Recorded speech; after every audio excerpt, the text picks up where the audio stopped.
The oldest records of ancient India describe a scale of battlefield devastation that contradicts the standard progression of early human history.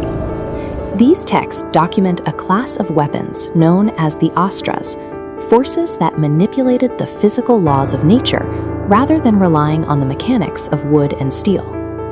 Their activation was equally anomalous. They required no physical triggers, relying instead on the precise resonance of sacred mantras and a specific state of mental focus. This wasn't a collection of vague myths. These manuscripts reveal a highly organized system of celestial warfare, preserved with technical precision. How did a Bronze Age civilization conceptualize a hierarchy of force capable of erasing an entire society? The texts categorize these forces into tiers.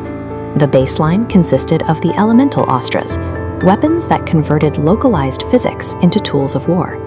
The Vayavastra commanded the wind.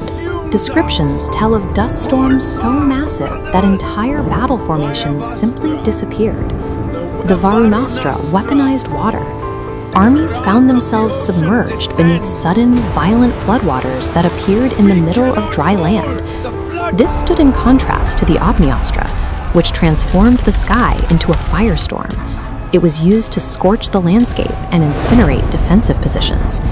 The Indrastra targeted specific coordinates with concentrated lightning strikes.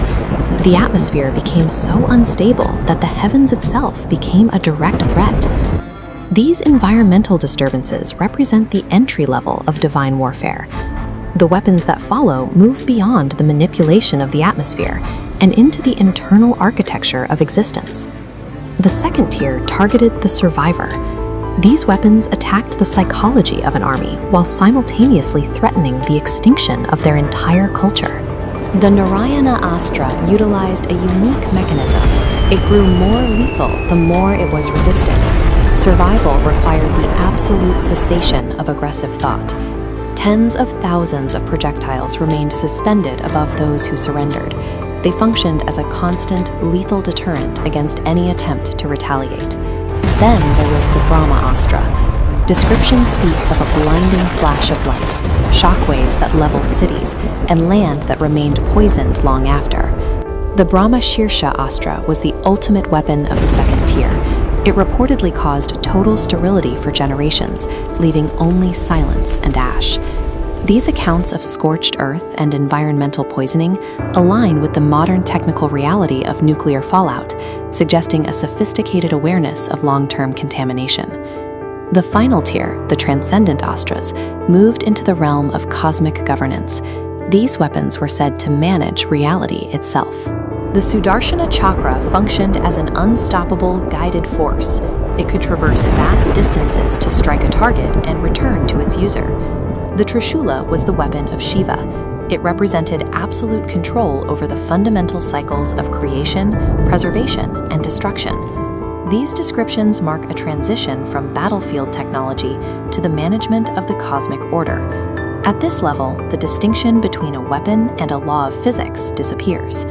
Ancient India possessed sophisticated knowledge in mathematics, metallurgy, and astronomy. These were not primitive storytellers.